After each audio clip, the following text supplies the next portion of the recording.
Okay, it's 9 o'clock. Yep.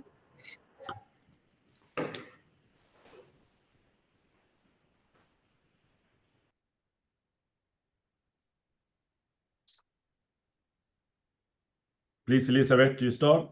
Yes. A very, very good morning to all of you joining this webinar on innovation in Hong Kong and the Greater Bay Area from Sweden, where I'm situated, Elisabet Söderström at the Sweden-China Trade Council. And a very good afternoon to all of you joining us from both Hong Kong and China today. Sweden-China Trade Council, for those of you who doesn't know, we are a member organization in Sweden, an independent and non-political organization, and we represent Swedish member companies and organizations interested in business exchange with Chinese companies and organizations, and we work out of Sweden. We focus on increased knowledge on China in general and Chinese business life in particular among our members and the Swedish business community.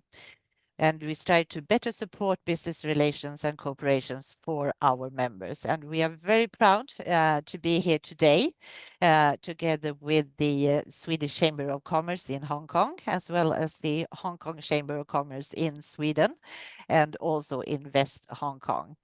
And with this short introduction, I would like to leave the floor to Julia Klingenstam from the Swedish Chamber of Commerce in Hong Kong. Julia, please. Hi, everyone. My name is Julia, and I'm a representative of the Swedish Chamber of Commerce in Hong Kong. And as many of you guys know, we are a member organization of around 200 members here in Hong Kong, and we do about 88 events per year. So we are a small but a very active team. And we would like to thank our sister chamber, the Hong Kong Chamber in Sweden, and the Sweden-China Trade Council for inviting us to co-host this event. It is indeed interesting times for the GBA area and a very fascinating and important topic to discuss. This week alone, we are co-organizing an advanced tech tour with our sister chamber in China to Guangzhou and Shenzhen that focuses on autonomous driving and clean energy. And we are so happy that many of our members are participating in this session today. And we're very much looking forward to the discussion. Over to you, Mats. Okay, thank you so much, Julia, and thank you so much, Elisabet, for co-hosting this event. I'm here as the chairman for Hong Kong Chamber of Commerce in Sweden, and we are a non-political, independent, non-profit organization, and we try to promote business between Sweden and Hong Kong. We do a lot of events here in Sweden, both online and physical events. Our big event is in January 14th in Stockholm. It's a big Chinese New Year. It will be 200 people. So please keep your eyes on either you get a mailing or you will get a LinkedIn post. So if you follow us via LinkedIn on the QR code there, you can get an invitation and also participate there. I would like just to, if you next slide, there is a little bit a short introduction about Hong Kong in general, because I've been doing business or been with Hong Kong for now 21 years ago, when I started up Invest Hong Kong's Nordic office, and it's a fascinating city. I will actually myself go there tomorrow evening. And it's so dynamic. It's, you know, the British and the Chinese. It's hot like hell in the summer. It's nice. Now I heard from Jayne said it's like, I think it's 20 and sunny, which is really nice. Skyscrapers and fantastic nature, etc. So it's I really looking forward to that. And at this event today, we're doing Hong Kong, but we're also doing the Greater Bay Area, South China. And the dynamic between these regions. And that's why we're doing this, you know, wider event today. And I myself will actually go over to Shenzhen next Wednesday. So I look forward to that also. But over to, you have the first speaker. and it's from the Startup team at Invest Hong Kong.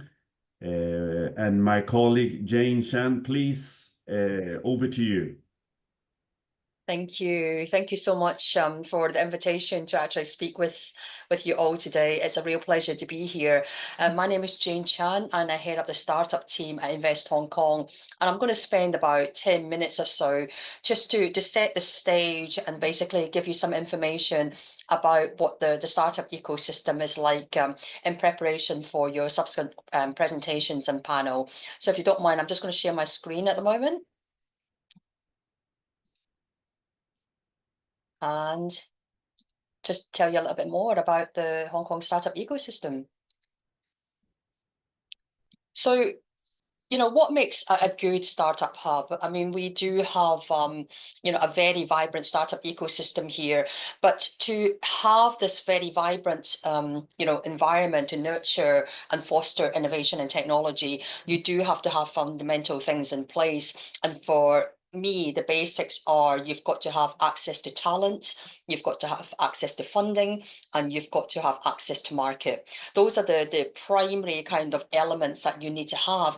And of course, you need a whole bunch of other kind of components in addition to that as you evolve and as you grow.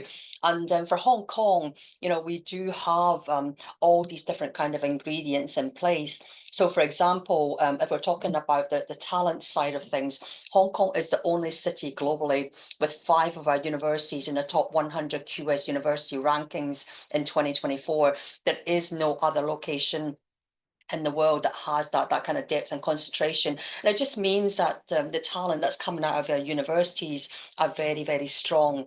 But of course, if you talk to any tech hub, you know, they'll always tell you there's not enough talent. And the government recognises that in addition to nurturing our own internal talent here in the city, we've also got to do our best to actually bring smart talent in as well, especially in areas where you know, we have fundamental gaps, and that's why there are a variety of different types of talent attraction programs to bring very specific talent with different skill sets and experiences into the city as well. In terms of funding, Hong Kong has 2,700 single family offices, and some of those family offices are investing in early stage tech, and typically, you know, they go from an angel stage right through to even, you know, pre-IPO kind of stage, depending on the type of family offices it is and the kind of areas of interest that they've got. But in addition to that, we do also have very strong government funding as well. And I'll go into that a little bit more later on, just to give you an example of the types of programs that the government financially supports. But we've also got the VCs and PE firms. And of course, Hong Kong has also got a very liquid stock exchange as well for companies who are interested to go public as well. So in essence, we do have the whole kind of value chain of investors that potentially look at very early stage companies right through to the big public exits as well. Now, market accessibility, you know, I mentioned access to market, and later on you'll hear from Matthew, who'll talk a little bit more about, you know, the GBA and the opportunities there. But if we look at Hong Kong just as a city on its own, it really is a good test bed and a launch pad to potentially spring into the Greater Bay Area, as well as the wider Asian cities as well. Now, in Hong Kong, we've got over 360,000 SMEs and about 5,500 corporates. So if you're a B2B company and you're looking to target these types of company, these kind of organizations, then, you know, we do have these kind of companies in place that you can potentially talk with. And once you've actually created something that's relevant for Hong Kong, for Asia, then you can actually scale that and make that appropriate for the, you know, other locations within you know, within Asia or within the GBA, if that's your areas of interest. In addition, we do have a lot of different supportive policies that the government has launched, including proof of concept kind of facilities by the various government departments. There's regulatory sandboxes for companies working in smart city technologies or who would like to sell to government. There's also a GovTech portal is actually also a physical location here in Hong Kong called a Smart Government Innovation Lab, where different government departments put their requests in or their pain points, and companies can actually submit their solutions to apply for that. And of course, apart from all these kind of components, you do also have to have a very kind of supportive community and different members to actually bring and stitch these different kind of disparate groups together. So we do have over 130 incubators, accelerators, and co-work spaces, as well as university networks and startup clubs and associations to provide that level of support. Now, we've been tracking the development of the Hong Kong startup ecosystem, for the past 10 years or so, and this is the latest result from last year. We're in the process of, doing the research now for this year. Now, we've got about 4,200 startups residing at the various co-work spaces, which has been, seen an increase of 34% over the past 5 years. You'll notice that even during the times of COVID, we've also seen growth as well, and it's testament to two things. One, the resilience of startups who see opportunities even when there are challenges ahead, and also the fact that there are business opportunities in Hong Kong for startups, which is why they're creating these new companies. Now, one thing we're very proud of is the fact that Hong Kong startup ecosystem is very diverse. About 27% of our founders come from outside of Hong Kong, and you'll see the countries of origin listed down here. We've got the mainland, of course, mainland China. We are part of China, so we do see a lot of the mainland Chinese kind of founders coming over. But in addition to that, we've also got founders coming from the UK, from the US, from France, Australia, Germany, and so forth. It is very diverse and very international, and we think that having this diversity, as well as the strength of the local talent who are often bilingual, if not trilingual, and used to working across borders, we think when you put these groups of people together, it makes for very strong startup companies. Now, in terms of the sectors that these startups are working in, we've got the predominant area is in fintech. Unsurprising, because Hong Kong is one of the world's financial institutions. The financial services sector actually employs about 330,000 people. So you'll see a lot of fintechs, targeting a series of, different kind of pain points within the financial services industry set up here. But we've also got a lot of like e-commerce, supply chain, logistics, technology companies as well. Unsurprising again, because Hong Kong, for the past few decades has been a trading hub. And again, you've got a lot of talent working in those kind of sectors. And when they look to start up new companies, they're working in a space that they're much more familiar with, and where they recognize, their problems that needs to be resolved. So we're seeing quite active kind of development in that space there as well, including ICT. Now, other areas that potentially might be of interest is the biotech and the health technology side. Biotechnology is actually a nascent but a growing very strongly sector here in Hong Kong. In fact, ever since the stock exchange allowed pre-revenue companies, biotech companies, to actually list a few years ago, Hong Kong has now become the world's second biggest fundraising hub for IPOs globally after New York. So that whole sector is actually incredibly strong, and we're seeing more developments over there as well. Other areas that we are very strong in is also on the areas such as green tech, and I'll talk a little bit about the case studies there as well as food tech. So in terms of accelerators, oftentimes when companies are coming to Hong Kong for the first time, we normally suggest that they go with one of the accelerators or incubators, because if you're new to Hong Kong, those accelerators provide a huge amount of value. They provide a level of funding, office space, as well as the networks and investor pools as well. So they're a very good kind of option for companies to soft land into a new city and leverage a city to access other markets within Asia. Hong Kong Science and Technology Park and Cyberport are the two main science parks in Hong Kong that are publicly funded with a majority of programs. Now, Brink is the other one. They are privately run And they invest something between like I think 50,000 to about 200,000, depending on the type of company, across a bunch of different types of sectors as well. And they, you know, they provide access either virtually as well as in person, depending on the type of company it is, you know, what kind of stage it's in. So it's very flexible. But in addition to those three main big ones, on my right hand side, you can see a whole bunch of other specialist as well as general accelerators. You've got the FinTech Innovation Lab, for example, run by Accenture. You've got the HKAI Lab run by Alibaba Entrepreneurs Fund in association with SenseTime, one of Hong Kong's unicorns, as well as a whole bunch of other kind of social entrepreneurship and other types of accelerators as well. I mentioned the fact that, you know, having this diverse kind of group of founders, as well as a very vibrant kind of ecosystem, you put those together, you make for strong companies. And the number of unicorns that's been born in Hong Kong or been created here in Hong Kong is testament to that.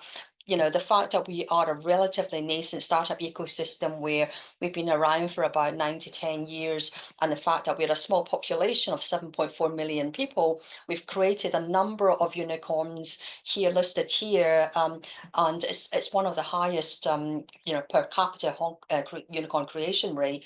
We've got fintechs here, as well as you know, crypto exchanges. We've got Web3, gaming and blockchain companies. We've got cybersecurity, logistics tech. We've got surgical robotics. We've got manufacturing robotics. DJI, you know, everyone knows who they are. I was actually started in the Hong Kong University of Science and Technology, a drone company. Travel tech, AI, as well as e-commerce as well. So, you know, it's actually quite diverse, the kind of companies that we've got.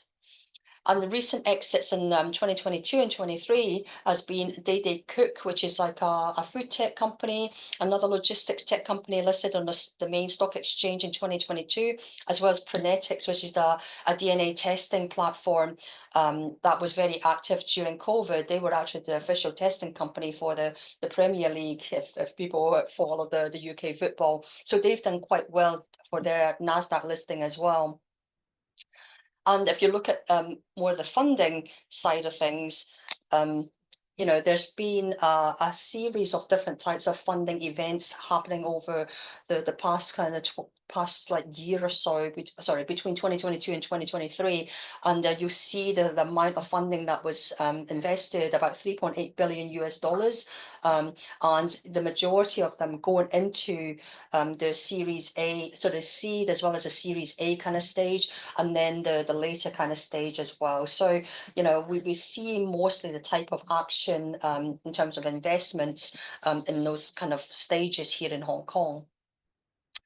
Now, I just want to highlight very quickly the government kind of policies. The Hong Kong government is very serious about wanting to turn innovation and technology into one of the economic drivers in future, and not just rely on areas like finance, like trading, like retail and property.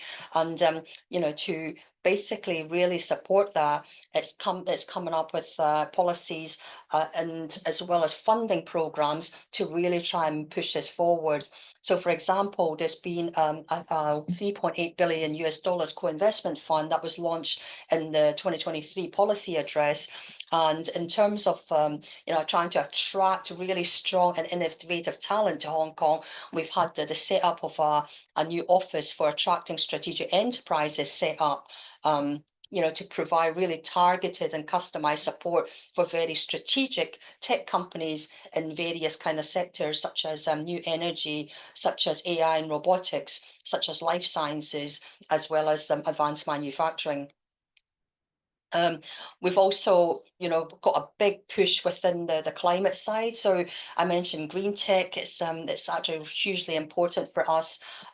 So there's been various types of initiatives to support financially, but as well as you know, opportunities to do sort of a different proof of concepts, as well as very targeted sector specific kind of financial support to try and move the, you know, the climate tech, for example, new energy forward, the transition kind of technologies. I'm actually very cognizant of the time, so I might just actually very quickly just talk about this one and then pass it off to the next person.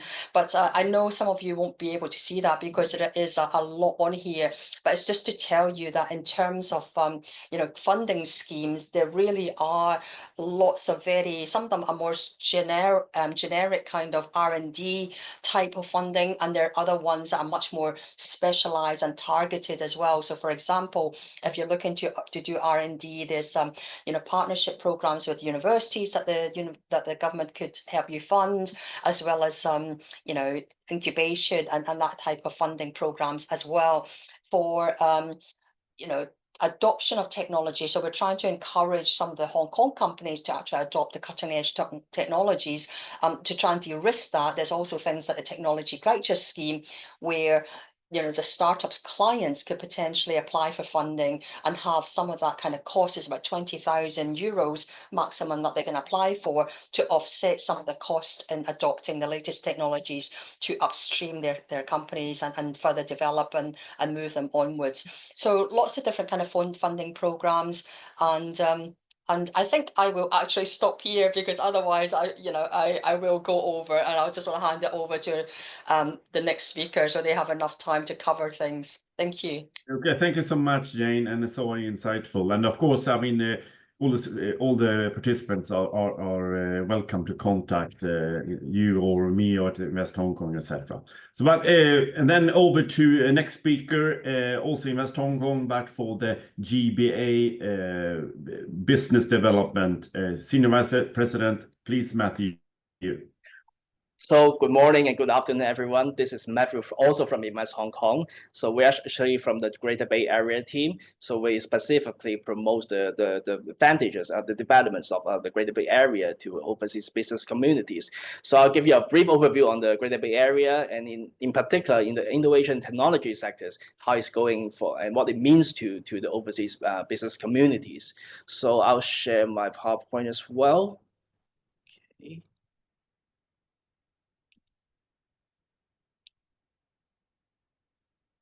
Okay, could everyone see this on the screen? Yes, we see it. Thank you. Very good.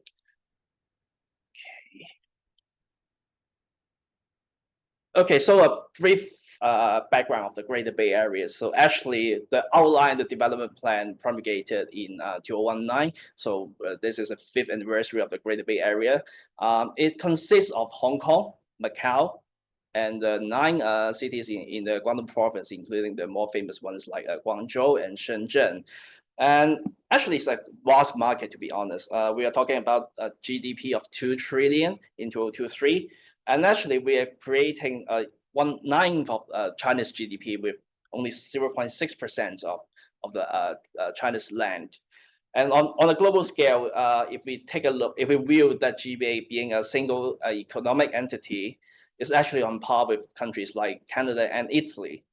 And we have around the per capita GDP of US $23,000. And also, it's widely recognized as a highly attractive investment destination. And actually, 70% of the Fortune 500 global companies have investments in the area. And actually, it's the home for 22 Fortune 500 global companies, including the likes of BYD and Tencent. They're based in Shenzhen.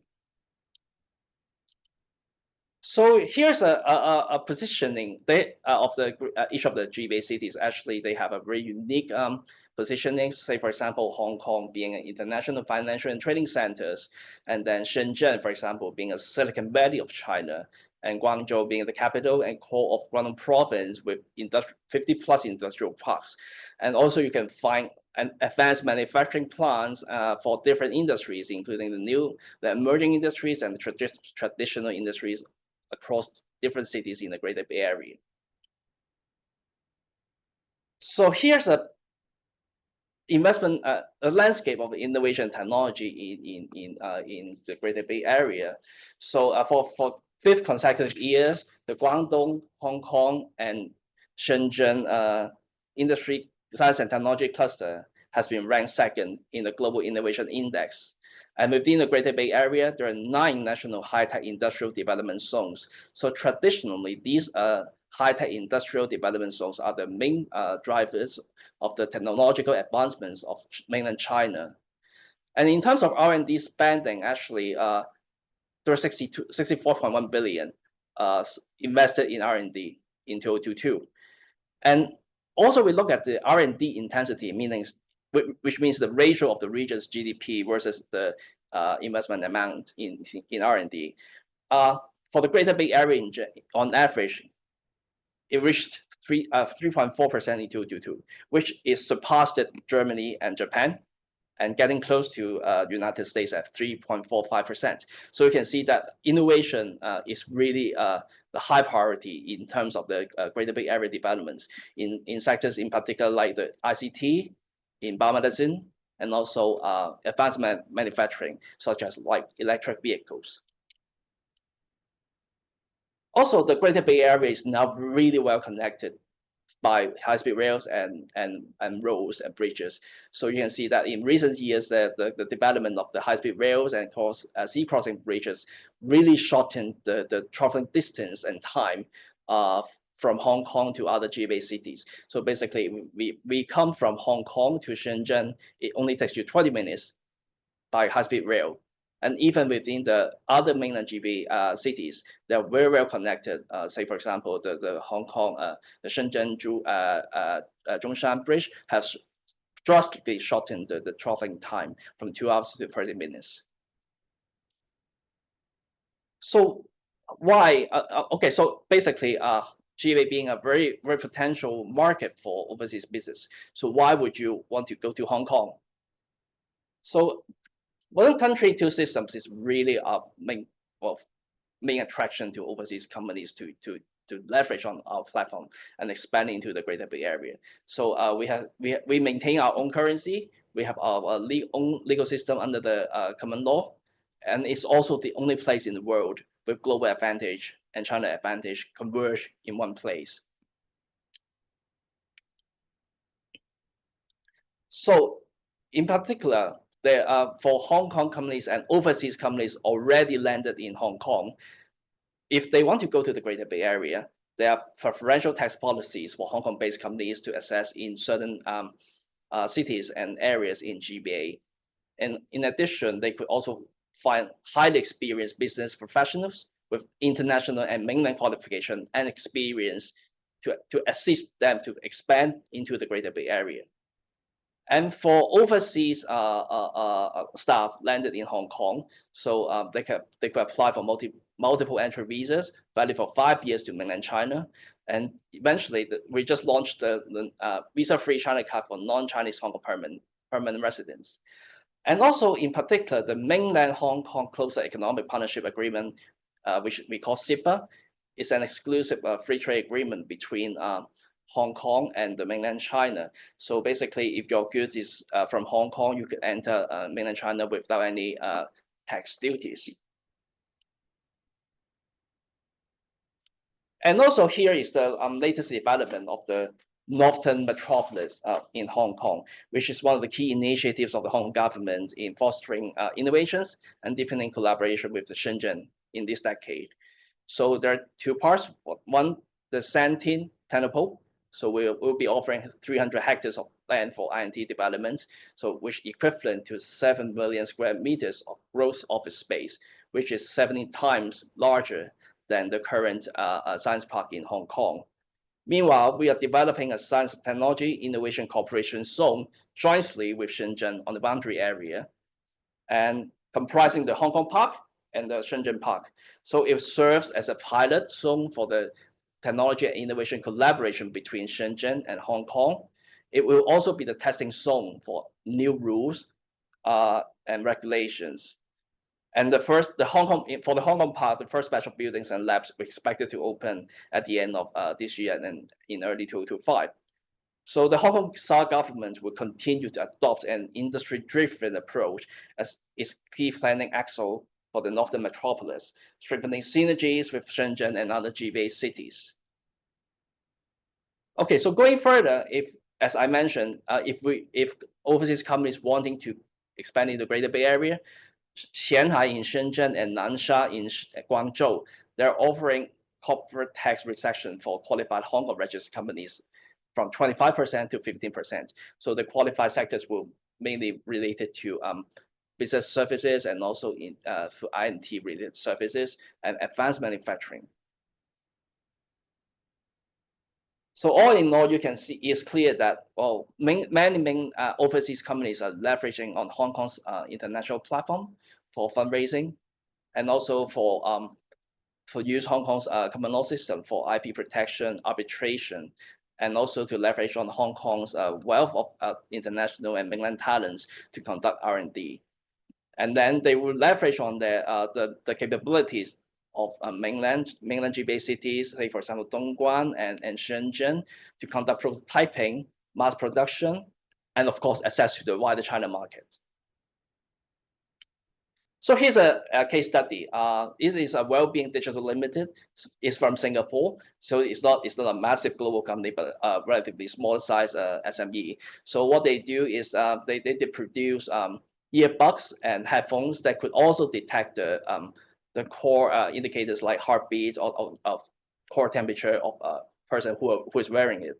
So what they do is that they landed in the Hong Kong Science Park, and they are conducting research R&D with the universities from Hong Kong, from Shenzhen, as well as from Singapore and Malaysia in Hong Kong, and also with hospitals in Hong Kong as well. But then they're putting their manufacturing plants in Shenzhen. So they found it's really easy for their staff to manage both R&D and prototyping in the science park, and also in Shenzhen, which is like 30 minutes away from each other.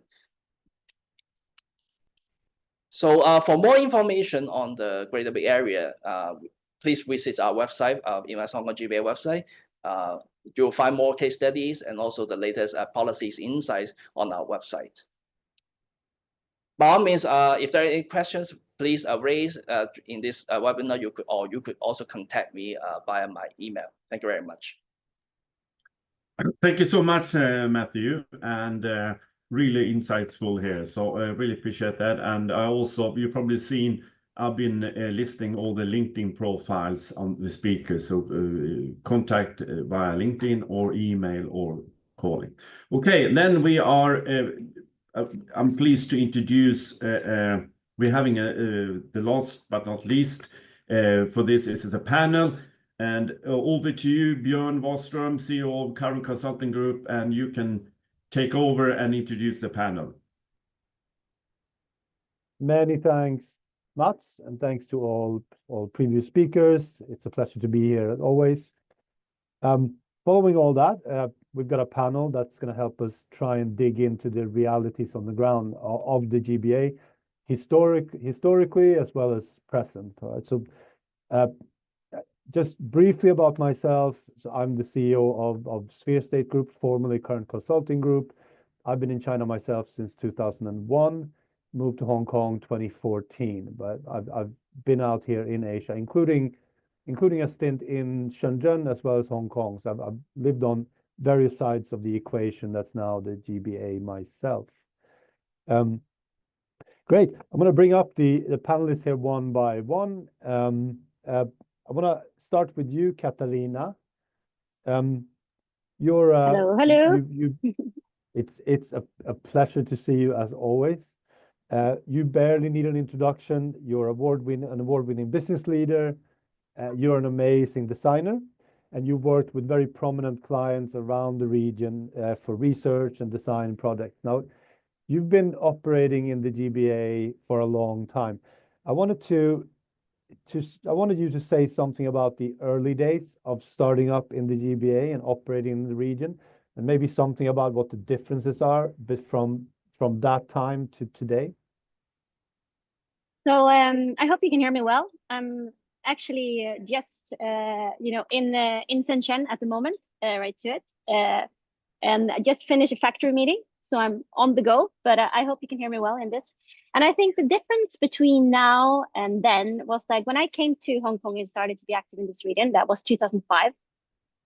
There were like different kinds of opportunities because then China and the whole region and companies here were learning and trying. And we don't talk so much about leapfrog mentality, but that was going on then. Things were jumping, things were, a lot of things were happening to it. And you could step in with your knowledge to support that part of the journey for Chinese companies to it. What we see right now, it's a little bit different because right now it's the Chinese market and GBA market has matured a lot, and there is fantastic things going on here to it. So now it's more about tapping into that market and working with the market, working with the innovation opportunities that we have here, working with the companies here to it, than only providing your knowledge right to it. So now it's more like the, make use of it to build your companies into it than being a consultant on the market. Do you see any big difference here in now when visiting Shenzhen to what it was like before COVID? Yeah, it's much more, it's more quiet, more calm to it. But it's also like a sense of more, like you're more safe around here, right, to it. The only thing that you care about is your mobile phone, right? Because that gives you access to everything that you have around here to it. But otherwise, it's coming from Hong Kong, which is a bustling, dynamic, amazing city that I love beyond everything, right, to it.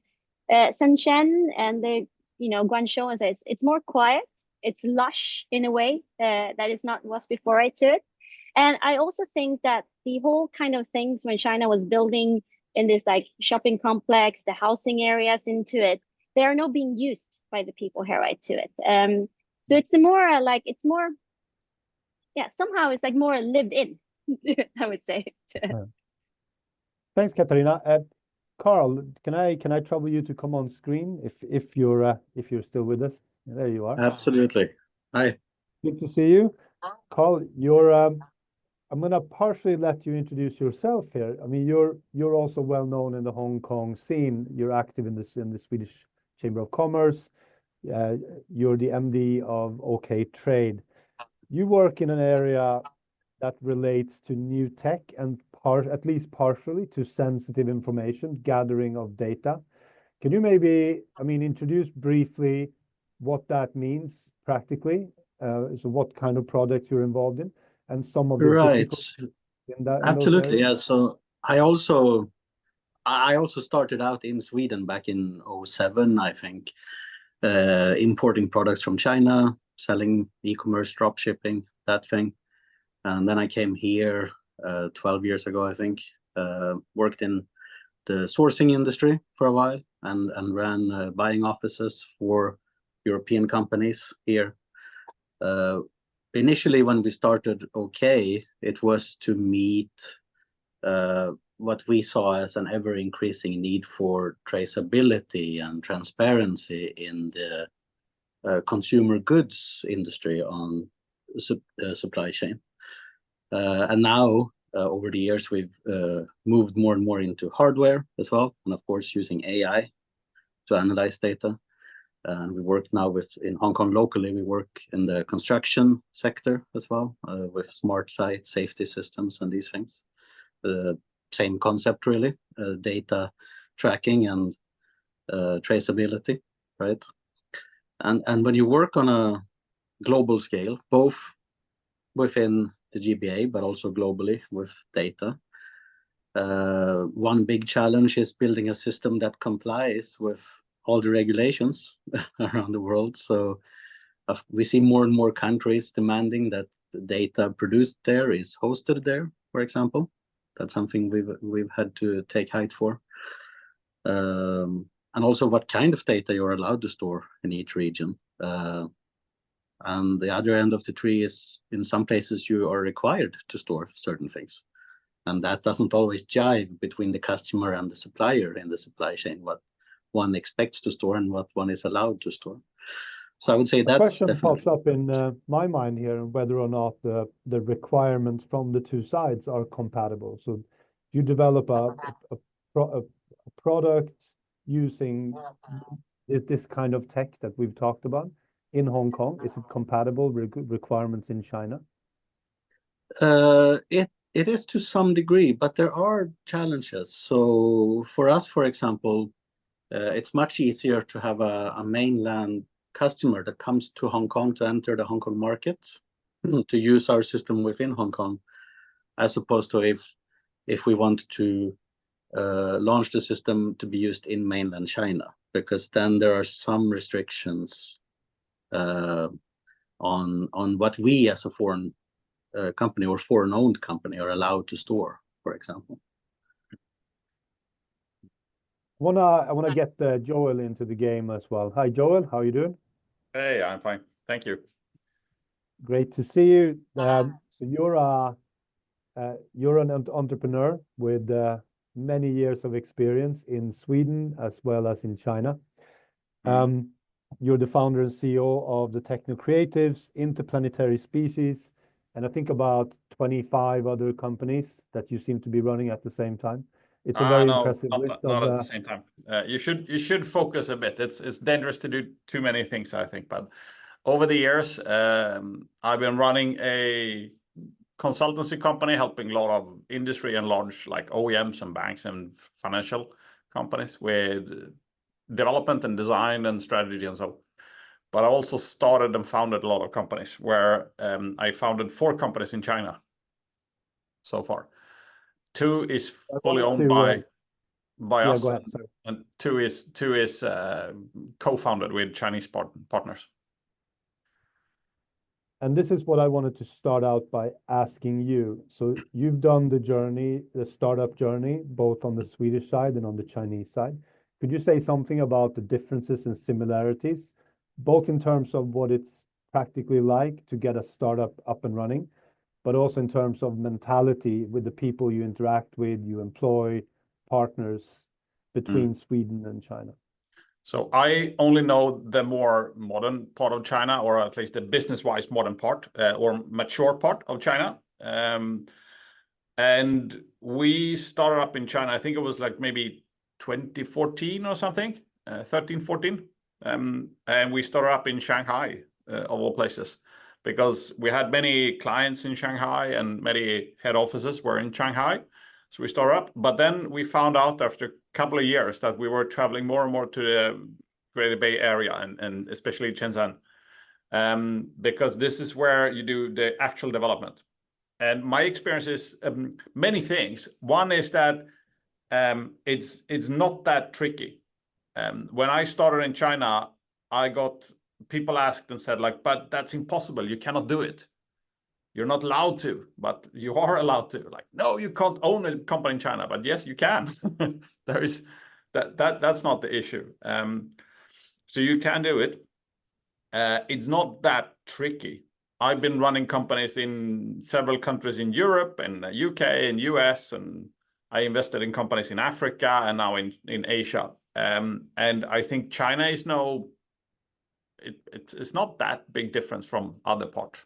It's different, but all countries are different. So it's not that heavily, it's heavily regulated, but it's okay. You can cope with it, I would say. So don't be too afraid of investing or starting up something in China. You can do it, even if you're not a massive company. In our initial conversations, we chatted a bit about the differences within China in startup culture. Could you describe here what the reasons are to focus on the GBA rather than someplace else? Why not start up in Shanghai or Beijing or someplace else? It is good. I think that you should follow your customer or your audience or your manufacturer. That's important to be close to them. For us, we were working mainly with mainland China customers. So we started up the business in China and not in Hong Kong.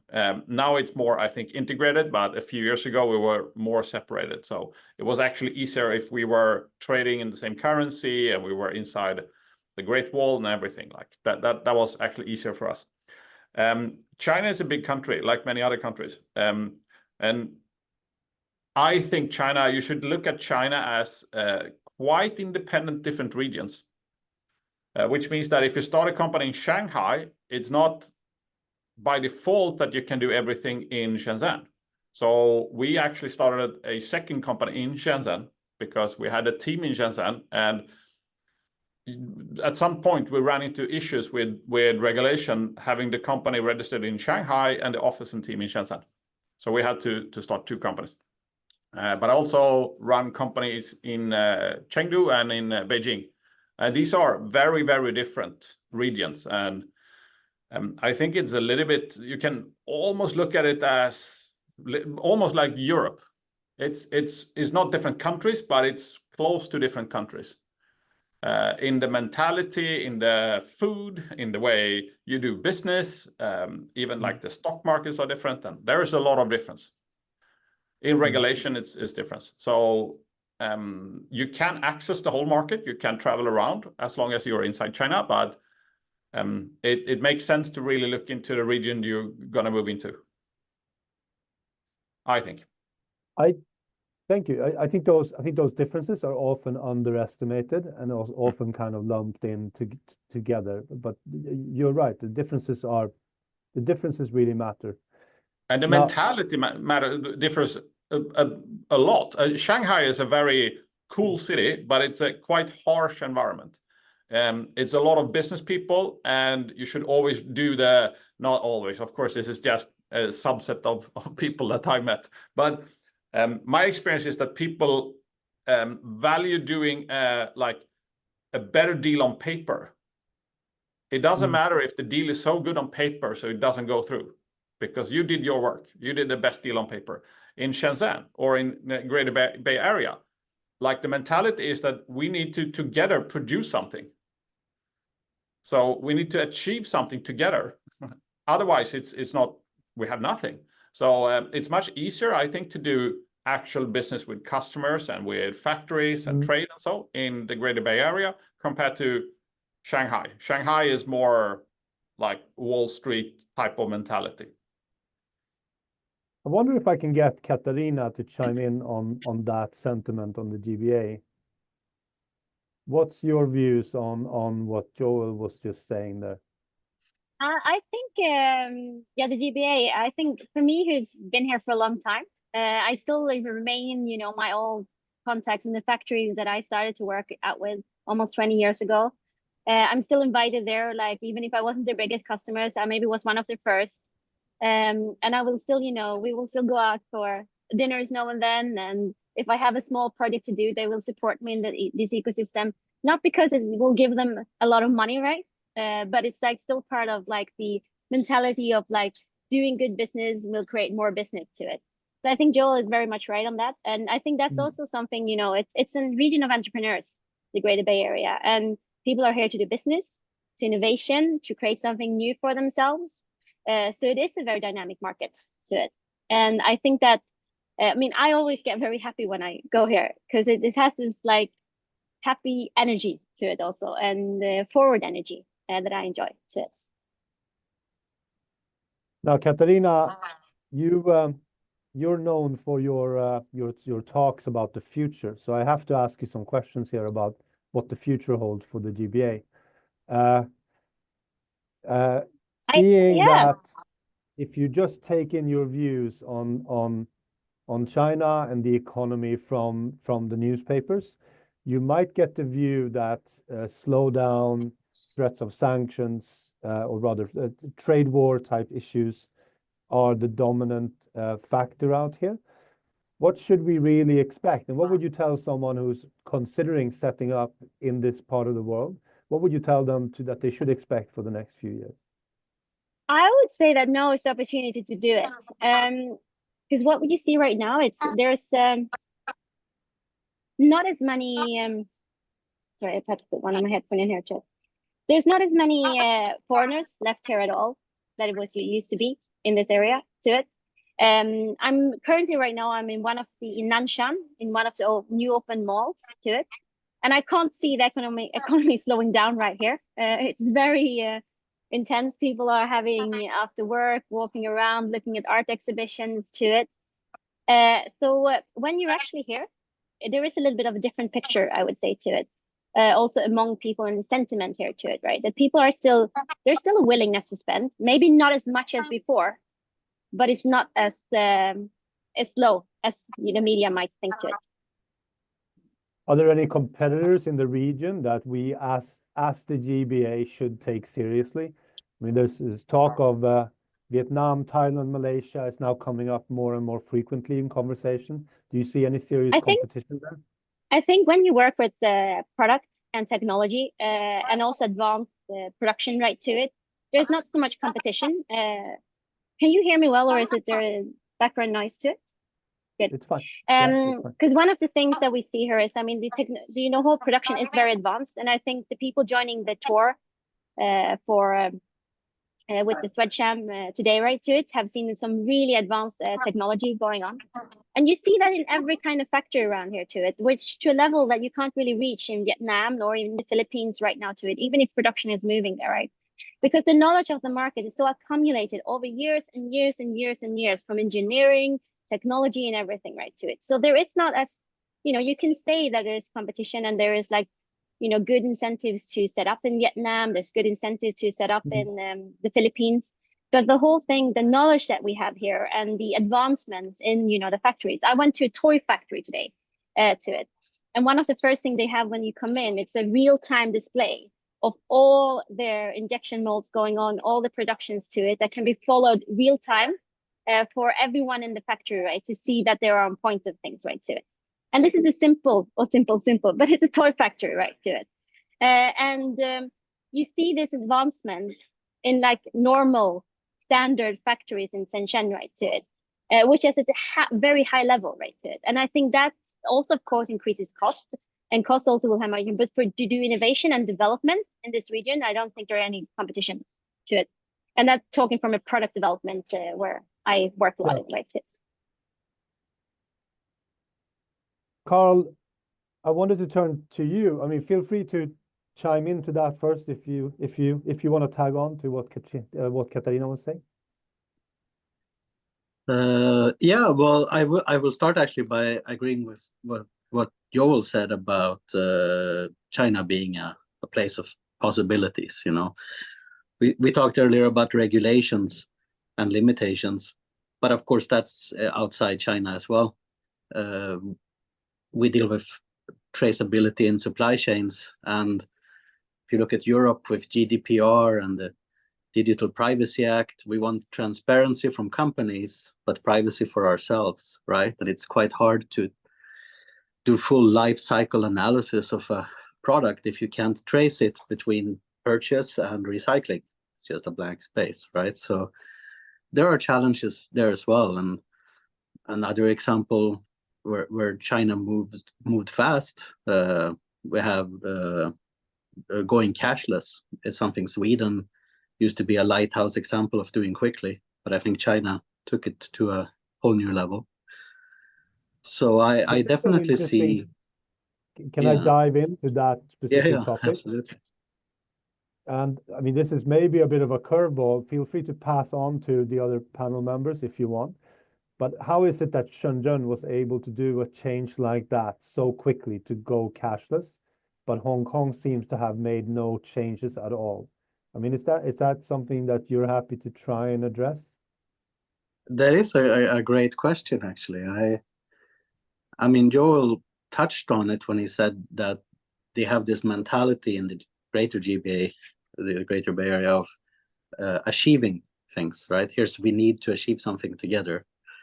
I think in Hong Kong also there's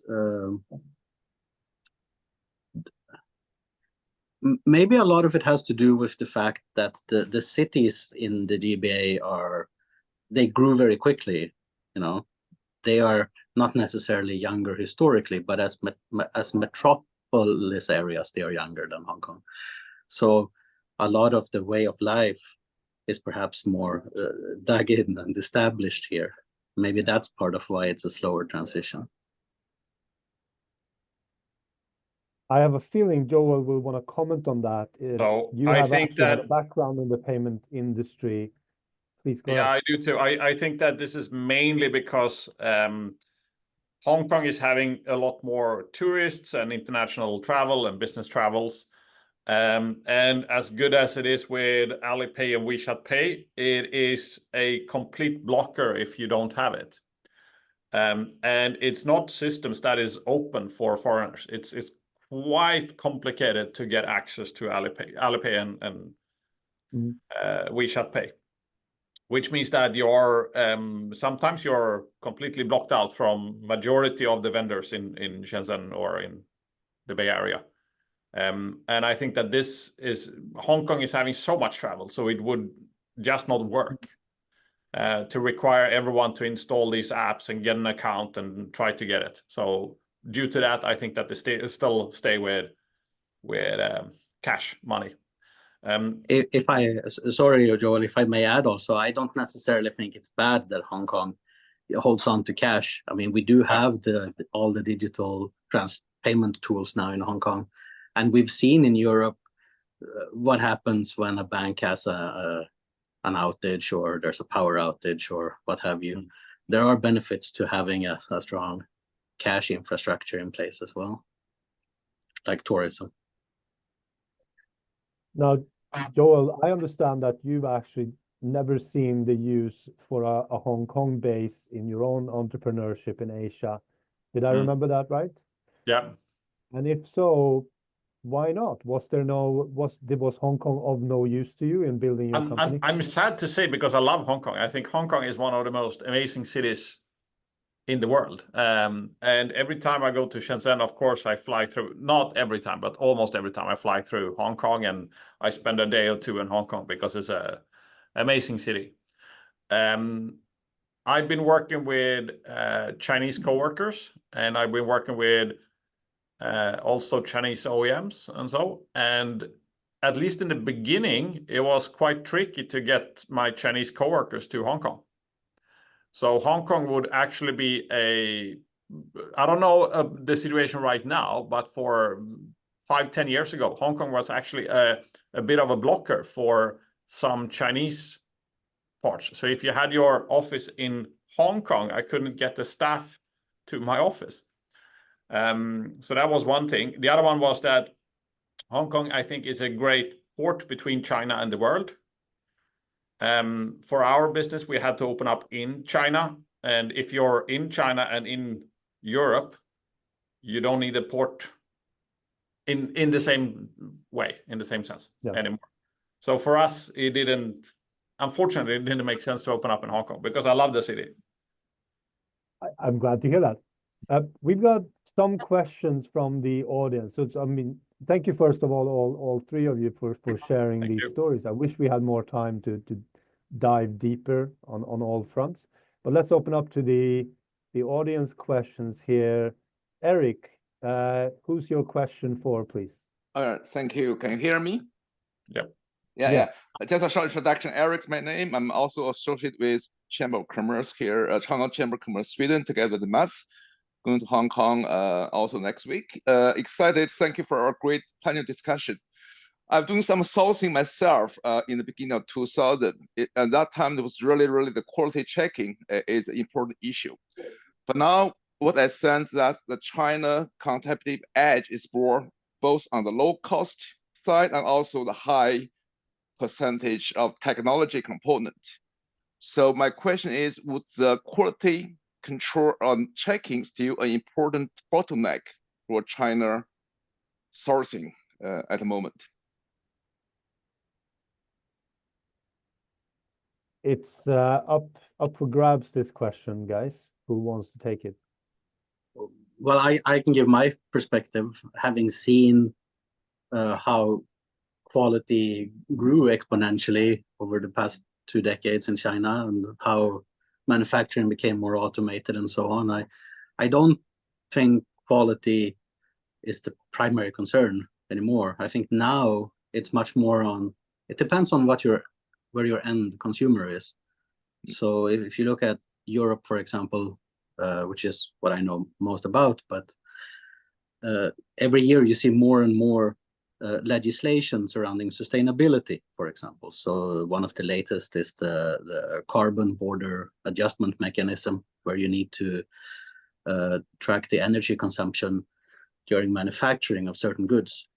And so I would say your main challenge now is more just being compliant with the ever growing catalog of regulations out there, rather than the quality. Yeah.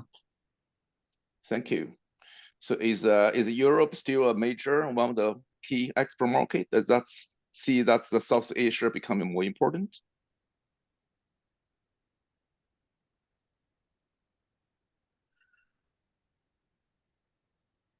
Well, Yeah, do you still want I don't have a much perspective on selling to the rest of Asia, so I don't know if anyone else in the panel has a better answer than me on that.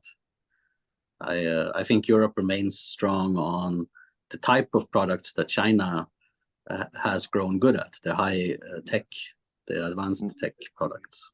Yeah. Thank you very much.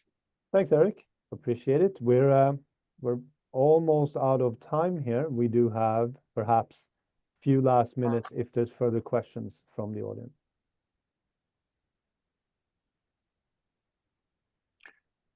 Actually, I have another question, if I may allow, is to Jayne, actually, Invest Hong Kong. I understand that the top 3 segments are Meditech, Clean Tech, and Food Tech. And I'm just wondering, what are the top 4 investment now in Hong Kong, outside China and Hong Kong?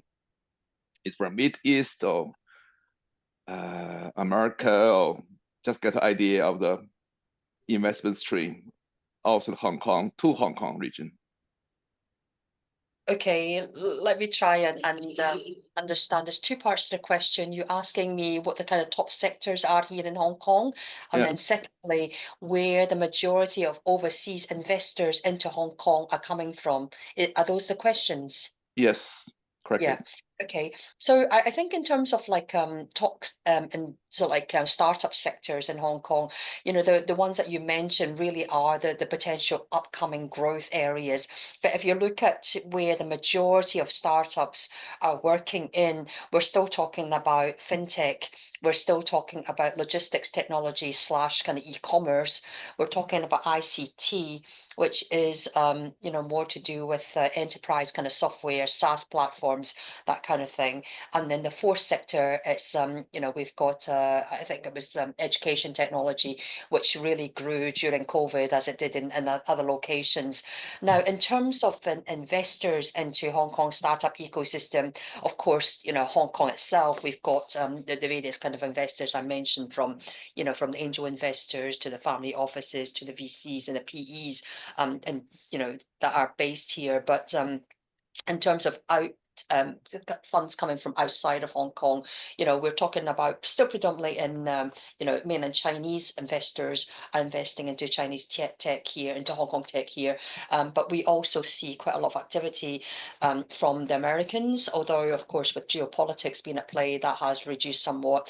But we've got Southeast Asian kind of investors as well as British investors, and some from Europe specifically in the areas of sustainability and green tech as well. I would say those are the main kind of countries where external sources of funding coming into Hong Kong technology is based. Thank you so much. Okay. Yeah, thank you so much. It's 3 minutes past 10 o'clock here in Central European time, so we are a little bit over there. So I think it's been a fantastic event. I think thanks the co-organizers and the speakers and the panelists, etc. We will afterwards send out it's recorded. You will we can also send out some presentation if you want that as PDFs. And once again, thank you so much to joining this event, and we look forward to further events together. So thank you and goodbye. Thank you. Thank you so much for having us. Thanks, everyone. Thank you. Bye-bye. Thank you.